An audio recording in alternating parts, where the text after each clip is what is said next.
Bonjour, je suis Jérôme Effred, ludodida, je suis professeur des écoles. Ma mission, ton plaisir d'apprendre. Aujourd'hui, dans ce ludo tuto, je vais te présenter 20 compétences à maîtriser pour bien réciter sa poésie.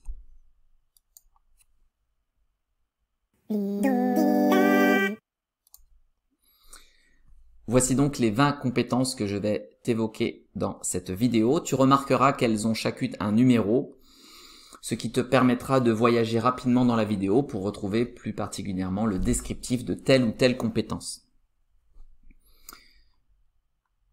Tu remarqueras elles sont classées en deux catégories, des compétences basiques, celles qu'on va trouver dans les programmes de l'école, et puis des compétences optionnelles qui permettent d'aller un petit peu plus loin, de faire des choses un petit peu plus évoluées, pour avoir un rendu meilleur, tout simplement. Les compétences basiques sont décomposées en 4 sous-catégories et puis les compétences optionnelles en 2 sous-catégories. Ici, nous avons le même sommaire mais présenté sous la forme d'une carte mentale avec en haut les compétences basiques, en bas les compétences optionnelles. Tu remarqueras que chaque compétence dans ma vidéo est associée à une petite image. Ainsi, cette carte mentale te permettra de te remémorer rapidement, une fois que tu auras vu la vidéo, rapidement les 20 compétences que je vais évoquer. En un clin d'œil, tu pourras te les remémorer. Commençons donc par les compétences basiques. Et on va commencer par les compétences d'écriture dans cette catégorie. Compétence 1. Copier correctement et essayer de faire en sorte qu'il y ait une erreur maximum dans la copie.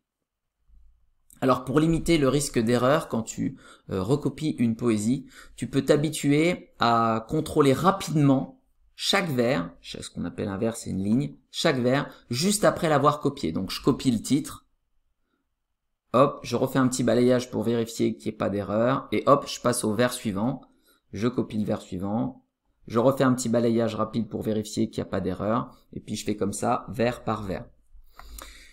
Il peut m'arriver de me tromper. Par exemple ici, là, propre, j'avais commencé à écrire propre. Donc en cas d'erreur détectée, ce qui peut arriver, on barre proprement le mot entier à la règle, et on le réécrit à côté proprement. Ceci ne comptera alors pas pour une erreur, puisqu'elle a été détectée. Compétence 2. Copier proprement en respectant la présentation. Bien respecter strictement la présentation de l'auteur, c'est important. Donc, tu vas aller à la ligne quand il va à la ligne. Tu vas sauter une ligne uniquement quand il saute une ligne. Donc là ici et là ici. Si on saute des lignes inutilement, cela peut poser problème. On peut se retrouver à ne pas pouvoir copier toute la poésie sur la page. La poésie ci contre en est un bon exemple, puisque si j'avais sauté des lignes à des endroits qui n'étaient pas nécessaires, je n'aurais pas pu la copier entièrement sur la petite page. Donc on respecte vraiment scrupuleusement la présentation de l'auteur. Autre remarque à ce sujet, parfois les vers de l'auteur sont un peu longs et apparaissent difficiles à copier sur une seule ligne. Par exemple ici, ce vers-là, il va être difficile à copier sur une ligne si je démarre de la marge. Alors, il conviendra d'anticiper ce problème en alignant les vers sur le bord de la feuille plutôt que sur la marge rouge. Tout à l'heure, quand j'ai copié, j'ai aligné sur la marge rouge. Ici, comme les vers sont un peu plus longs, je vais les aligner sur le bord de la feuille. Ça me permet de recopier un vers sur une seule ligne et pas sur deux lignes, et donc de recopier du coup la présentation de l'auteur, qui lui, une ligne de l'auteur correspond à une ligne dans mon cahier. Dernier point à souligner, très souvent les poètes débutent leur vers par une majuscule, même s'il ne s'agit pas du début d'une phrase. Alors c'est une question de forme, c'est un code de forme dans les poésies, mais il va falloir le respecter. Ici par exemple, de cette vérité deux fables feront foi, virgule, tant la chose en preuve abonde, là on se retrouve avec un T majuscule alors que c'est pas la fin d'une phrase. On veillera à bien respecter ces choix de l'auteur, c'est-à-dire s'il met une majuscule, eh bien on met une majuscule, même si ce n'est pas le début d'une phrase. On respecte scrupuleusement son modèle. Compétence 3, illustrer soigneusement sa poésie. petite astuce que je te donne, tu peux chercher des modèles sur internet tout simplement, parfois des modèles simples, que tu puisses les recopier. Par exemple, dessin d'oiseaux simple, tu tapes ça dans internet, puis tu peux retrouver un modèle qui soit facile à recopier dans ton cahier. À ce sujet, tu peux choisir de dessiner un passage en particulier de ta poésie ou bien l'ensemble de la poésie. Tu peux aussi construire même, si tu choisis ça, de faire une illustration chronologique, entre guillemets, c'est-à-dire que ton dessin pourra alors servir de support à ton apprentissage. Si tu dessines plusieurs choses, plusieurs éléments dans l'ordre de la poésie, eh bien visuellement tu vas pouvoir t'appuyer dessus pour réciter ta poésie ou t'entraîner à la réciter, donc ça peut être intéressant. Il n'y a pas de technique réellement imposée pour l'illustration, mais le plus souvent elle sera dessinée au crayon, on dessine au crayon, et coloriée au crayon de couleur. Dessiner au crayon, pourquoi? Parce que c'est plus simple à gommer si on fait une erreur de trait, à condition de ne pas trop appuyer sur son crayon. On n'appuie pas trop sur son crayon quand on dessine. Et puis le crayon de couleur se gomme beaucoup moins bien. Après, pourquoi colorier au crayon de couleur et pas au feutre? Parce que les feutres ont tendance à traverser la page, et donc ça va abîmer la page blanche qui est de l'autre côté du cahier et qui va recevoir une autre illustration. Donc pour éviter ces problèmes-là, on dessine au crayon de papier et on colorie au crayon de couleur de manière préférentielle. Voici maintenant les compétences de mémorisation. Compétence 4, connaître le titre et l'auteur. On peut commencer déjà, avant d'apprendre toute la poésie, apprendre déjà le titre et l'auteur. Alors moi j'aime bien associer une image au titre. Là par exemple c'est une poésie qui s'appelle Le Polar du potager.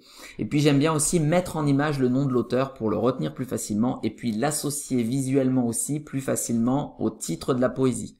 Parce que quand on n'apprend qu'une poésie ça va, pour retenir un titre et un auteur, mais quand on commence à en avoir appris 10, 20, 30, ça devient plus compliqué. Donc pour vraiment avoir l'association entre une poésie et un auteur, on peut les lier visuellement avec des images. Ici, par exemple, j'ai choisi de représenter un auteur sous forme de rébus. Anne-Lise Fontan. Donc ça représente Anne-Lise Fontan, cette image-là. Et donc je l'associe dans mon esprit au jardinier qui s'est fait voler dans son poème et qui se retrouve derrière la tête de lit. Donc j'associe du coup les deux, vraiment le titre et l'auteur, du coup de manière plus forte avec ce système visuel. Compétence 5, réciter sans oubli ni erreur et sans hésiter. On essaie de faire une erreur au maximum. Donc si on fait une hésitation, ça comptera aussi comme une erreur. Si tu cherches à ce sujet des techniques pour mémoriser ta poésie efficacement, pour faire moins d'erreurs, je te recommande vivement de visionner ma vidéo 31 techniques pour apprendre une poésie. Je te mets le lien dans la description ci-dessous. Le trac, également le stress, le fait de réciter devant un public peut également t'amener à perdre le fil de ta récitation ou à faire des erreurs. Et dans ma vidéo 20 astuces anti-trac, je te livre quelques astuces pour mieux gérer ce trac. Je te mets également le lien dans la description ci-dessous de vidéos qui sont très intéressantes, qui pourront te servir à réciter sans oublier, sans faire d'erreurs et sans hésiter. Voici maintenant les compétences orales. Compétence 6, parler lentement. Avec le stress de réciter devant un public, on a souvent tendance à parler plus vite, voire à se presser. Alors, le sachant, il conviendra de l'anticiper et donc de s'entraîner à réciter lentement en prenant le temps de respirer et en marquant des pauses comme il se doit. Je vais développer cette histoire de pause un peu plus tard. Je te donne ici une petite astuce pour t'exercer à parler plus lentement. Tu te chronomètres quand tu récites ta poésie. Donc tu lances ton chrono, soit sur une montre, sur un téléphone, je ne sais pas, hop, tac, tu chronomètres, tu commences à réciter, tu récites toute ta poésie. Et par exemple, tu vas mettre 43 secondes à réciter ta poésie. Alors, tu vas ajouter 10 secondes à ce score et tu vas t'entraîner maintenant à réciter en 53 secondes. Pour atteindre cet objectif, 3 outils, parler plus lentement, ça va t'obliger à parler plus lentement, voilà, c'est l'objectif numéro 1. Tu vas aussi être amené peut-être à faire des pauses plus importantes après les signes de ponctuation. Tu vas être aussi peut-être amené à faire des pauses plus importantes entre 2 strophes, à marquer un temps, de prendre le temps de respirer, etc. Donc ça va être tout ça va être bénéfique. Tout ce que tu vas mettre en œuvre pour ralentir le rythme va être bénéfique. Compétence 7, mettre le ton et respecter la ponctuation. Donc c'est la ponctuation qui va nous indiquer le ton qu'on doit suivre, mais pas seulement, on va aussi pouvoir improviser la musicalité de ce qu'on dit. Ça va également, la ponctuation, amener à marquer des pauses. Un signe de ponctuation égale aussi une pause, forcément, plus ou moins longue, mais au moins une petite pause.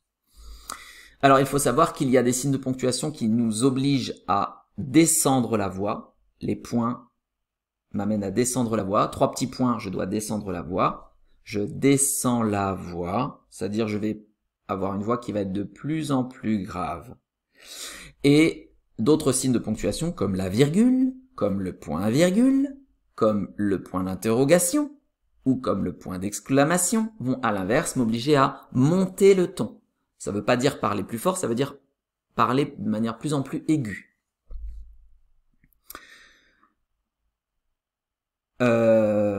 Petit conseil que je te donne, c'est d'apprendre l'intonation en même temps que tu apprends le texte. Parce que si tu le fais pas en même temps, il va falloir le travailler après et tu auras pris des habitudes dans la façon de dire le texte, ça va être plus compliqué. Donc il vaut mieux faire les deux choses en même temps, apprendre l'intonation et le texte en même temps. Pour ça, tu peux utiliser l'astuce que je t'ai donnée au-dessus, à savoir noter des flèches sur le texte directement pour visualiser l'intonation de la ponctuation et l'apprendre du coup. Ça donne ça sur ce petit début de poésie. Ici, je suis venu dessiner des flèches au-dessus de chaque signe de ponctuation pour savoir ce que je dois faire, si je dois monter ou baisser le ton. Et ça va m'aider dans mon entraînement. Donc ça donnera ça par exemple, apothéose du point. Foin de tout ce qui n'est point le point. Dis le point devant témoin. Sans moi, tout n'est que baragouin. Voilà, un exemple. Compétence 8, marquer des pauses de 3 secondes entre les paragraphes et en profiter pour respirer. Alors, l'astuce que je te donne, c'est de compter 1, 2, 3 à chaque ligne qui est sautée par l'auteur. Et ce 1, 2, 3, on va le compter à voix haute dans un premier temps. Et puis ensuite, on va le dire dans sa tête. Si besoin, même, au début, on peut même écrire 1, 2, 3 sur le texte, vraiment pour de vrai. Je te montre un exemple juste là. Ici, sur ce poème, j'ai écrit 1, 2, 3 sur le texte. Comme ça, je sais quand est-ce que je dois compter. À chaque fois qu'il y a une ligne qui est sautée, je dois compter 1, 2, 3. Ça commence dès juste après le titre. Ça donnerait cela. Mon stylo. 1, 2, 3. Si mon stylo était magique, avec des mots en herbe, j'écrirais des poèmes superbes. Avec des mots en cage, j'écrirais des poèmes sauvages. 1, 2, 3. Si mon stylo était artiste, etc. Une fois que je maîtrise un peu la chose, eh bien, je ne dis plus 1, 2, 3 oralement, je vais le dire dans ma tête. Ça donnera ça. Si mon stylo était artiste, avec les mots les plus bêtes, j'écrirais des poèmes en fête. Avec des mots de tous les jours, j'écrirais des poèmes d'amour. Mais mon stylo est un farceur qui n'en fait qu'à sa tête. Donc là, j'ai compté 1, 2, 3 dans ma tête.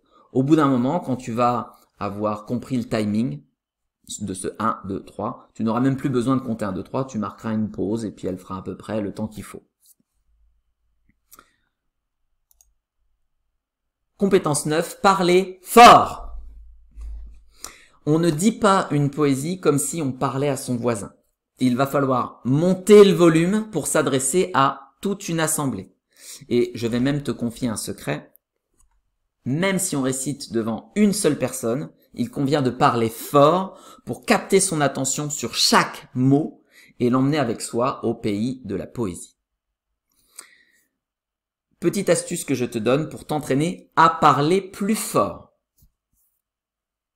Tu vas réciter dans une pièce porte fermée. Donc tu te mets dans la cuisine par exemple, tu fermes la porte et celui qui t'écoute va être dans la pièce d'à côté, par exemple dans le salon. Et pendant que tu récites bien fort, lui, depuis le salon, il doit t'entendre et il doit être capable de comprendre les mots que tu dis.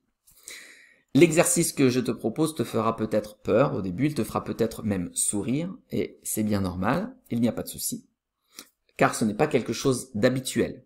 Mais souviens-toi que le ridicule ne tue pas. Plus tu oseras monter la voix, plus cela te paraîtra facile. Compétence 10, bien articuler, exagérer la prononciation. Dans une poésie, chaque mot est important. Ce n'est pas comme quand on parle, où on a un flot de mots et puis les mots-clés sont cachés dans un flot de mots. Ici, chaque mot va être important. Même les plus petits mots sont importants parce qu'ils ont été choisis avec soin par l'auteur. Et donc, on va devoir soigner la façon de les dire. Donc, il convient de prendre soin de bien énoncer chaque mot. D'où l'importance de bien articuler. Astuce que je te donne pour bien articuler, tu vas essayer de bouger plus la bouche quand tu parles et naturellement, tu vas mieux articuler. Tu peux même t'entraîner à le faire devant un miroir pour voir ta bouche bouger plus. Parfois, moi je le fais ici dans la vidéo, je vais exagérer certains mots, je vais avoir la bouche qui va plus se déformer, peut-être que ce sera un peu ridicule, mais ce n'est pas gênant. L'important, c'est que le mot que je prononce soit bien entendu et bien réceptionné par la personne qui me regarde. Je te donne un exemple ici. La grenouille.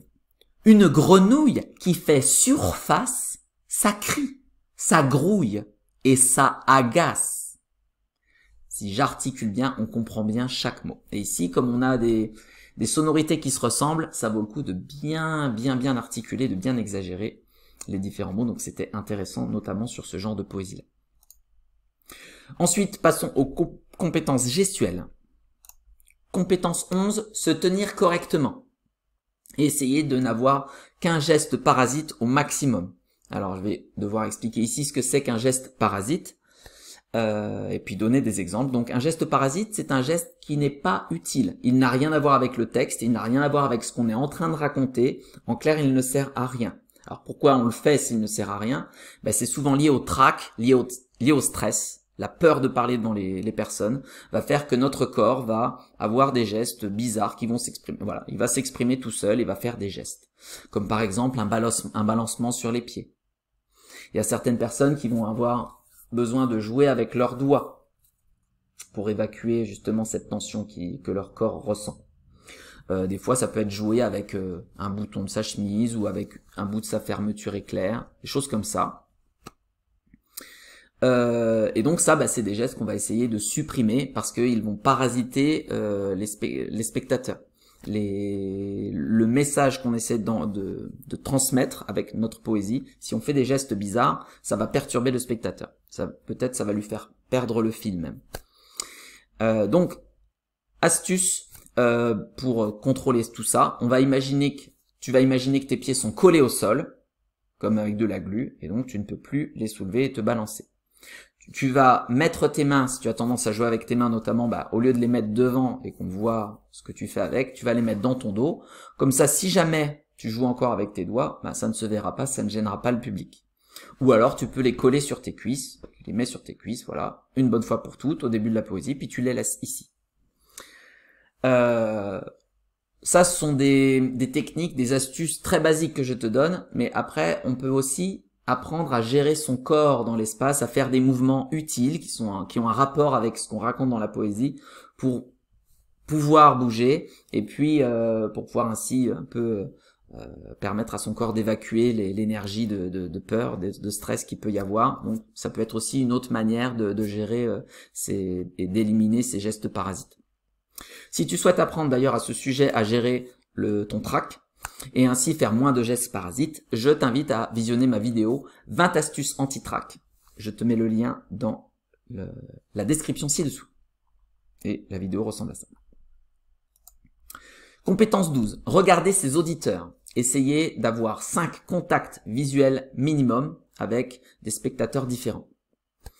Naturellement, quand on est fort concentré sur ce que l'on dit, on peut avoir tendance à avoir le regard dans le vague. Ainsi, si tu n'y prêtes pas attention, tu risques de regarder un mur pendant que tu récites, un plafond ou le sol pendant toute ta poésie. Alors, ton public va peut-être se sentir un peu délaissé.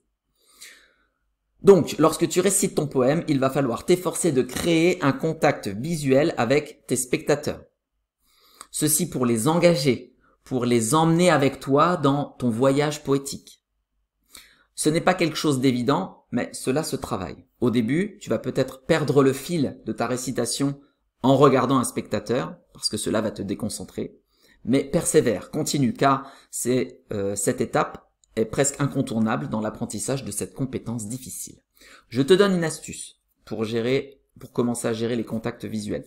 Pour commencer, tu vas regarder un seul auditeur dans les yeux quand tu comptes 1, 2, 3. Donc tout à l'heure j'ai expliqué, on va marquer des pauses entre les strophes, des pauses quand l'auteur saute une ligne. Eh bien à ce moment-là, on compte 1, 2, 3, et dans ce temps-là où on ne dit rien, où on n'est pas concentré sur ce qu'on dit, eh bien on peut imaginer regarder un spectateur en particulier avant de continuer à dire sa poésie. Si on regarde ailleurs après, ensuite c'est moins grave puisqu'on a pris le temps d'échanger avec lui visuellement, de l'impliquer dans ce qu'on dit. Ça, c'est une première étape. Et puis après, il faudra essayer de le faire pendant que tu es en train de parler, essayer d'aller chercher le regard de différents spectateurs pendant que tu parles. Et ça, au début, ça va peut-être être un petit peu mécanique. Tu vas regarder un, puis tu vas parler en regardant un autre, puis tu vas regarder un autre. Et puis au fur et à mesure que tu vas t'entraîner, ça va être de plus en plus fluide. Ce sera de plus en plus naturel. Mais au départ, si ça paraît un petit peu, je regarde lui, puis je regarde lui, puis je regarde lui, c'est bien normal, c'est une première étape. Et ensuite, plus tard, tu essaieras de faire quelque chose de un peu plus souple. Compétence 13. Réciter avec 4 à 8 gestes ou expressions du visage. Astuce pour gérer ça. Pour commencer, je t'invite à intégrer des gestes très simples, entre deux mots, et à marquer une pause pour les réaliser calmement. Tu vas faire comme si ces gestes étaient des mots qui font partie de la poésie, en clair. Et du coup, ils vont, comme tu vas les gérer seul, et pas en même temps que tu dis quelque chose, ça va être plus simple. Ce sera plus facile à gérer. Je te donne un exemple, ici. Grand standing. Un jour, on démolira ces beaux immeubles si modernes. On en cassera les carreaux de plexiglas ou d'ultravitre. On démontera les fourneaux construits à Polytechnique.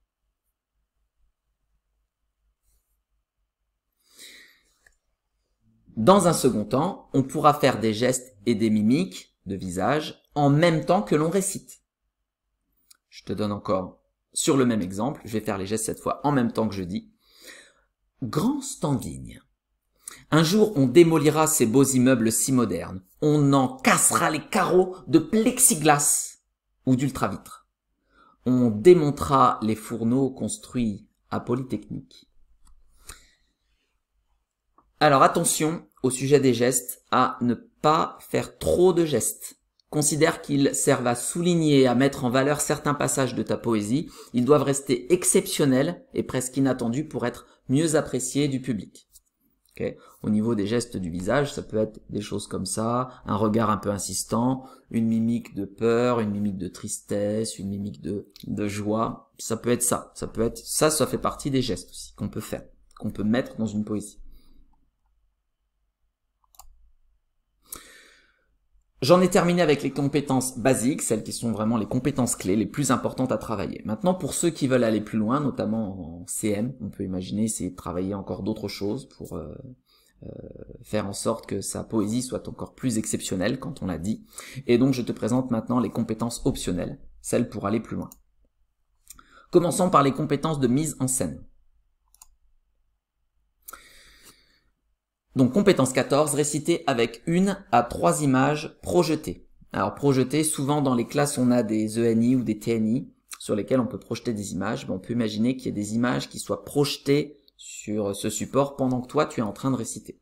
Alors, il va falloir, petite astuce que je te donne, il va falloir choisir tes images soigneusement et avant, donc chez toi, ou dans la classe, mais à un moment avant de réciter, tu vas choisir des images et tu vas les mettre sur une clé USB pour faciliter leur utilisation. Je te montre un exemple rapidement de ce que ça peut donner. Ici, j'ai mis une poésie qui parle de l'hiver, de Lucie de la rue Mardru. On a une première partie qui parle d'un peu du paysage, de ce qu'il y a, à quoi ressemble le paysage d'hiver. Puis on a une deuxième partie ici qui parle plus d'enfants qui vont jouer dans la neige, voilà, qui vont notamment faire une bataille de neige. Donc je vais choisir d'illustrer cette poésie avec 2 images, une première pour la première partie et une seconde pour la deuxième partie. Donc la première partie, je vais par exemple chercher une image de forêt enneigée. Donc je vais aller sur Internet. Je vais taper ici dans la barre de recherche forêt enneigée. Voilà, je lance la recherche. Et quand tu as la recherche qui va apparaître, tu as ici un onglet, petite pastille images. Tu vas cliquer là-dessus, ça tu n'auras que des images. Et puis là, bah, tu vas te promener, puis tu vas chercher une image qui te paraît sympathique. Par exemple, tiens, celle-là, elle me semble sympa, ou même, tiens, bah, celle-là. Ouais, hop, je clique dessus. Elle va apparaître en un peu plus grand à côté. Je vérifie que ça va, que le format est bon, qu'il n'y ait pas des gribouillis dessus. Si c'est bon, je clique droit. Je vais mettre enregistrer l'image sous. Je viens choisir comme dossier le lecteur USB, donc j'en ai de tout à l'heure que j'avais déjà fait un exemple. Là, je vais l'appeler par exemple forêt enneigée. Voilà, j'enregistre. Je vérifie que le format de mon image est bien JPEG. Ok, c'est un format qui est bien pratique, celui-là. Il sera lu par tous les ordinateurs.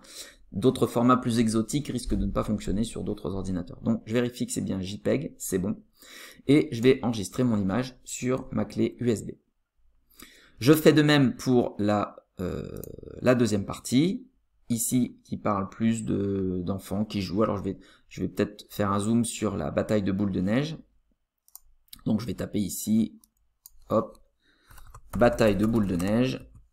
Voilà, j'avais déjà cherché avant, bataille de boules de neige. Là j'ai plein d'images, même principe, j'en choisis une qui me plaît et puis je l'enregistre. Alors là j'en ai déjà enregistré une dans la clé, donc je ne vais pas avoir besoin de le refaire. Le jour où je dois réciter ma poésie, je vais ouvrir ma clé USB. Donc là elle est là, je vais effacer ça, c'est ce qu'on va faire tout à l'heure. Paysage enneigé, j'en ai plus besoin. Donc voilà, donc j'imagine, j'ai mes deux images. Alors, je voudrais d'abord la forêt enneigée. Je vais peut-être changer le titre pour mettre numéro 1. Et comme ça, normalement, quand j'ouvre mon support, elle est en premier. Le jour où je récite ma poésie, je vais engager un assistant qui va être responsable sur l'ordinateur d'ouvrir la première image. Là, il y a un lecteur d'images qui va se mettre en route, plus ou moins efficace. Alors le mien n'est pas très efficace, donc il va mettre un petit temps pour se lancer. Ça va venir. Donc il y a la première image qui va apparaître. Moi, je vais commencer à réciter devant la classe, avec cette image affichée sur le NI. Si elle n'est pas assez grande, peut-être que je peux la mettre en grand. Enfin, je peux zoomer. Pour la mettre un peu plus grande si elle est un peu petite. Voilà, c'est parti, je commence à réciter. Okay. Puis je me suis mis d'accord avant avec mon assistant d'un petit geste. Alors ça peut être un simple regard. Donc au moment où je le regarde, hop, je jette un petit regard vers lui. Il sait que lui, sur l'ordinateur, il va passer à l'image suivante. Donc avec le lecteur, hop, il va passer à l'image suivante. Et moi, je continue de réciter ma poésie avec cette nouvelle image. Et puis quand c'est terminé, c'est lui qui va se charger de fermer l'image. Et de fermer la clé USB. Voilà, j'espère, j'ai fait un exemple un petit peu complet, j'espère que j'ai été clair. Compétence 15, réciter avec un ou deux accessoires. Alors astuce pour commencer, on peut se déguiser avec un accessoire simple, comme par exemple un chapeau. Alors par exemple, si tu récites une poésie qui parle de sorcière, et simplement tu vas venir avec un chapeau de sorcière par exemple, et puis comme ça, une fois qu'il est mis sur ta tête, tu n'as plus besoin d'y penser, tu peux réciter ta poésie, voilà, la soupe de la sorcière, de Jacques Charpentreau, etc. par exemple, et tu n'as plus besoin de le calculer, donc c'est assez facile à gérer. Et puis quand tu es un petit peu à l'aise avec la gestion de cet accessoire fixe, comme un chapeau, une écharpe ou même une veste particulière, tu peux essayer d'utiliser des objets plus petits ou qui vont être bougés pendant, qui vont être besoin d'être manipulés pendant la récitation. Je te donne un exemple ici, avec un petit extrait de la poésie, d'une poésie de Jean de La Fontaine. Un carpeau qui n'était encore que fretin fut pris par un pêcheur au bord d'une rivière.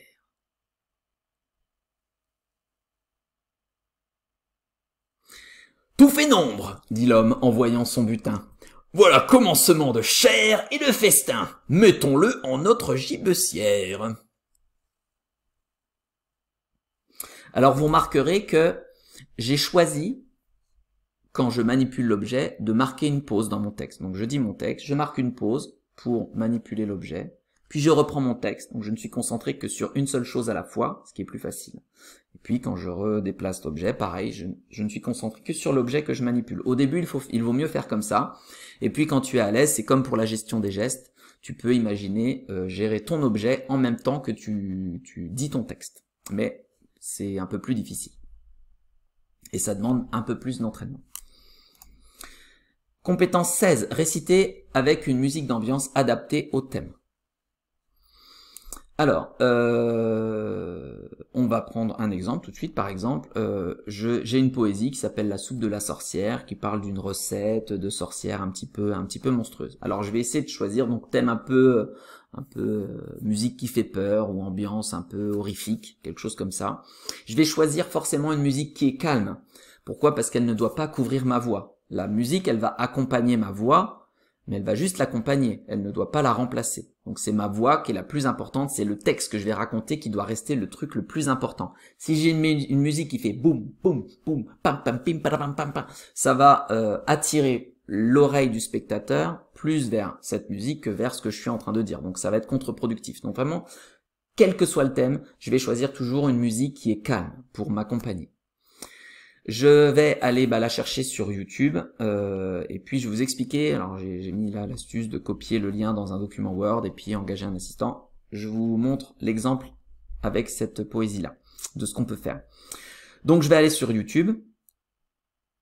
Hop, je vais aller sur YouTube. Et puis sur YouTube, dans la barre de recherche, je vais taper, s'il veut bien se lancer, oui. Je vais taper musique.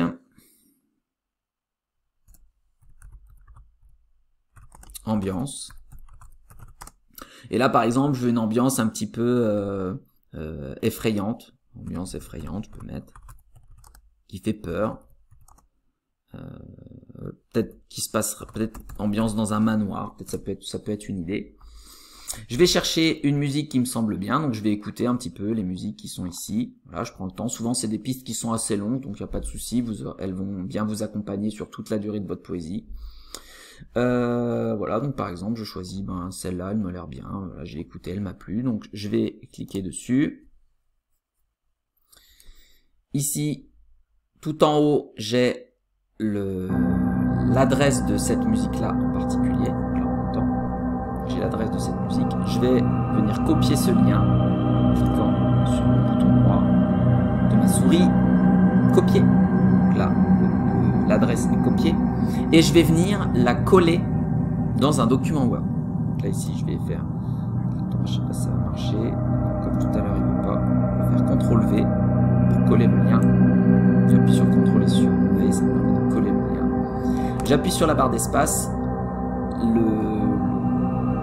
l'adresse change de couleur, elle devient un lien cliquable, mais il faut que, comme le donne comme la consigne qui apparaît là au-dessus, je dois appuyer sur la touche CTRL pour que ma souris se transforme en une petite main sur laquelle je peux venir cliquer et ainsi lancer la page YouTube avec le morceau qui va bien. Donc dans ce document Word, finalement, il y a le lien vers la musique qui va m'accompagner pendant que je réciterai. Donc c'est ça que je dois ramener à l'école. Je vais arrêter la musique, voilà. Ce document-là, je vais l'enregistrer sur ma clé USB. Donc, je vais enregistrer sous. Je choisis le bon dossier. Alors là, c'est pas le bon, mais je vais en changer après. Si, c'est bon. Ici, je vais choisir dans les onglets à gauche. Je vais chercher lecteur USB. Je vais cliquer dessus. Je vais taper un titre, par exemple musique. Sorcière, voilà, comme ça je sais que c'est ma musique qui m'accompagne pour mon histoire de sorcière. Document Word, je l'enregistre et voilà, elle est sur ma clé USB, cette musique d'ambiance. Quand j'arrive une fois à l'école, j'ouvre mon document, donc je retourne sur ma clé, je double-clique, j'ouvre sur le document Word, il y a ça qui apparaît, je vais le lancer éventuellement. Ensuite, je vais donner la place à l'assistant qui va appuyer sur pause, il va remettre la musique au début. Et puis, ben, quand il faudra lancer la musique, on se met d'accord avec lui, je jetterai un regard vers lui, il lancera la musique, et puis je commencerai à réciter, puis à la fin, je peux le regarder de nouveau. Une fois que j'ai dit l'auteur, il sait qu'il peut arrêter la musique, il arrête la musique pour moi. Moi, je ne m'occupe pas de la gestion technique de la chose. Moi, je m'occupe que de ma poésie, ok? La musique, c'est l'assistant qui va s'en occuper, donc d'où l'intérêt d'avoir un assistant. Remarque très importante au sujet de musique qui accompagne la poésie.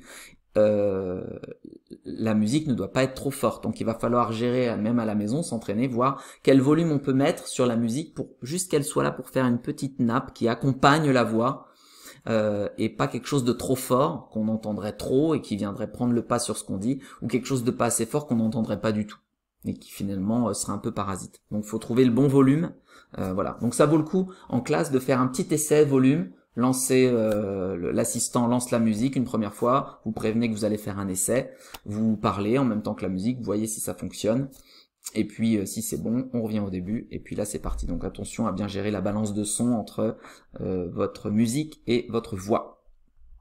J'espère que j'ai bien été clair, j'ai essayé de détailler un peu tout ça avec un exemple, j'espère que ce sera bien clair. Au passage, concernant monter, baisser le son, l'assistant, il peut gérer s'il voit que c'est trop fort ou pas assez fort, pendant la poésie, il peut peut-être monter, baisser le son, peut-être c'est quelque chose qu'il peut gérer. Voilà, ça peut être intéressant pour ce truc-là, l'assistant. Compétence maintenant de représentation. Compétence 17, réciter dans un micro. Alors ça peut être intéressant pour se faire entendre d'un plus large public ou de se faire mieux entendre.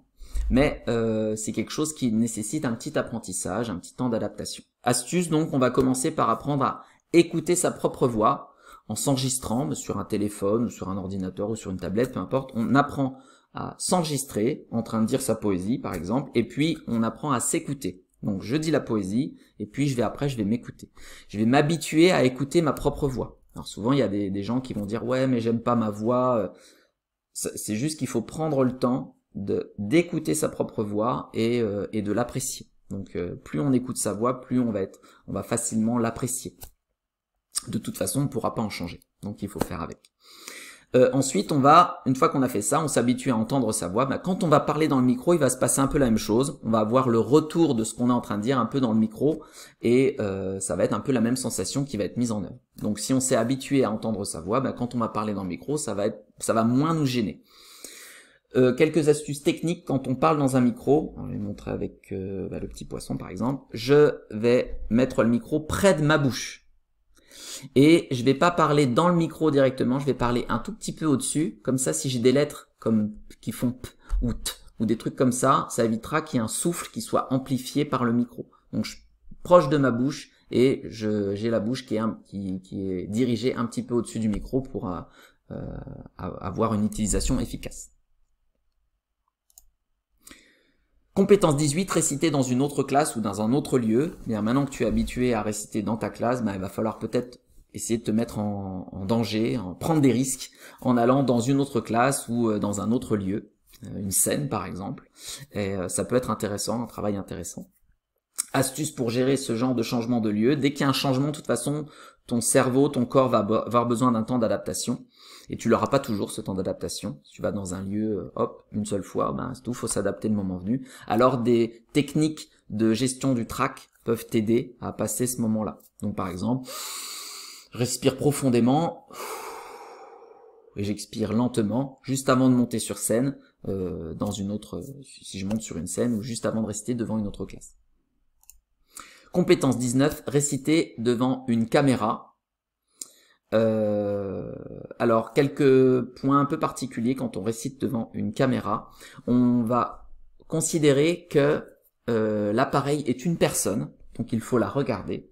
On va parler à la caméra et on va la regarder dans l'œil. On imagine que l'endroit où il y a la caméra, là, c'est juste là. On va imaginer que c'est un œil et qu'on le regarde pour lui parler. Donc moi, régulièrement, pendant que je suis en train de t'expliquer des choses, là, pendant que je fais ma vidéo, il y a une partie de mon esprit qui est concentrée sur le fait de regarder régulièrement le cœur de la caméra, l'œil, pour vraiment entrer en interaction avec l'objectif. Et du coup, par ricochet, arriver en interaction avec toi qui est en train de regarder la vidéo. Voilà. T'es plus impliqué si je te regarde que si je parle en regardant à côté. Je suis pas obligé de te regarder tout le temps, mais de temps en temps, si je jette un petit regard vers l'objectif de la caméra, ça va permettre de t'engager plus. Donc ça, c'est quelque chose qui est vraiment très difficile, qui se travaille. Donc c'est le fait de rester devant une caméra. Déjà, on va avoir un retour sur ce qu'on fait, comment on le fait, et en plus, après, il va y avoir à gérer la caméra à proprement parler pour essayer d'être efficace et à la considérer un peu comme un spectateur. Ça, c'est tout un travail. Ça prend du temps.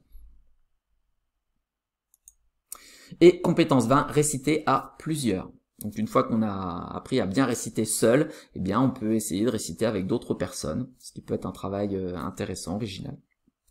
Astuce, il faut se préparer en avance, hein. On peut pas arriver et puis dire ouais on va réciter ensemble et puis on sait pas qui fait quoi, dans quel ordre. Donc c'est quelque chose qui se travaille, qui demande du temps de préparation. Il faut s'entraîner pour synchroniser les voix, se mettre d'accord sur ce qu'on fait, comment on se partage. Chacun fait un vers, chacun fait une strophe, ou alors il y a un dialogue, il y a plusieurs personnages, il y en a un qui fait un personnage, l'autre qui fait l'autre. Il faut se mettre d'accord en amont et il va falloir s'entraîner, essayer, faire des essais pour voir ce qui marche moins, et puis faire des choix après pour la représentation finale. Maintenant que nous avons présenté je t'ai présenté toutes ces 20 compétences, eh bien avec cette carte mentale, tu peux rapidement te les remémorer. Donc je te laisse regarder un petit peu les différentes petites images, voilà, de cette carte mentale, et puis tu peux te remémorer un petit peu rapidement les différentes compétences que tu dois acquérir. Voici un conseil, attention, pour une poésie donnée, concentre-toi principalement sur une ou deux de ces compétences. N'essaie pas de tout faire en même temps. Tu vas un petit peu tout faire en même temps, ça c'est bien normal, mais pas forcément à fond. Tu vas te concentrer vraiment sur, tu vas choisir une ou deux compétences. Tiens, aujourd'hui, je vais travailler à vraiment, je vais m'entraîner sur cette poésie-là à parler lentement et puis à bien articuler, par exemple, et je vais travailler principalement ça. Le reste, je m'en occupe un peu moins, ok? Donc, on se concentre sur une ou deux compétences à la fois, on n'essaye pas de tout faire en même temps, voilà. C'est pour ça que les compétences optionnelles, elles viennent après les compétences basiques. Une fois que je maîtrise bien les compétences basiques, alors je peux essayer de voir à faire des choses un peu qui sortent de l'ordinaire. Mais il faut dire que je maîtrise bien les compétences qui sont dans la partie haute de la carte mentale. Enfin, considère qu'une compétence est maîtrisée quand tu l'as mise en œuvre avec succès dans 3 poésies différentes. Donc là, moi, j'utilise un petit tableau avec mes élèves pour cocher quand ils réussissent quelque chose. Donc, ils récitent. Tiens, sur cette poésie-là, tiens, ils ont réussi. Il a bien dit l'auteur, il a bien récité. Tiens, là, bon, il a pas parlé lentement, mais il a bien mis le ton. Il a pas mis les pauses, mais il a parlé fort, etc. Puis, je vais cocher comme ça plusieurs compétences. Puis, sur les différentes poésies, au fur et à mesure, je vais cocher plusieurs fois la même compétence. Une fois que je l'ai cochée 3 fois, je considère qu'elle est acquise pour l'élève. Et puis les compétences à travailler, on peut mettre un petit point, donc quelque chose que j'ai pas trop fait, j'ai pas trop parlé lentement cette fois, une fois par exemple, et je mets un petit point comme ça, je sais que je vais me concentrer justement sur ça pour la prochaine poésie. Si cette fiche de compétences, de suivi de compétences t'intéresse, tu pourras la retrouver sur mon site Ludodida, je te mets le lien dans la description ci-dessous, et voilà. Félicitations, te voilà arrivé au bout de cette longue vidéo, mais j'ai essayé d'être bien clair sur tout ce que j'expliquais. Voilà, j'espère que c'était agréable quand même si ça a été long. Je t'invite aussi dans la rubrique commentaires à me faire des commentaires sur ce que tu as pensé de tout ce que je t'ai raconté, sur voilà, peut-être les choses qui te posent problème. On peut échanger là-dessus si tu veux. Et voilà, n'hésite pas, si tu as énormément aimé cette vidéo, à me le dire aussi, à me faire ce retour positif. Je prends aussi avec le sourire les compliments quand ils m'arrivent. Voilà. Et bien maintenant, à toi de jouer.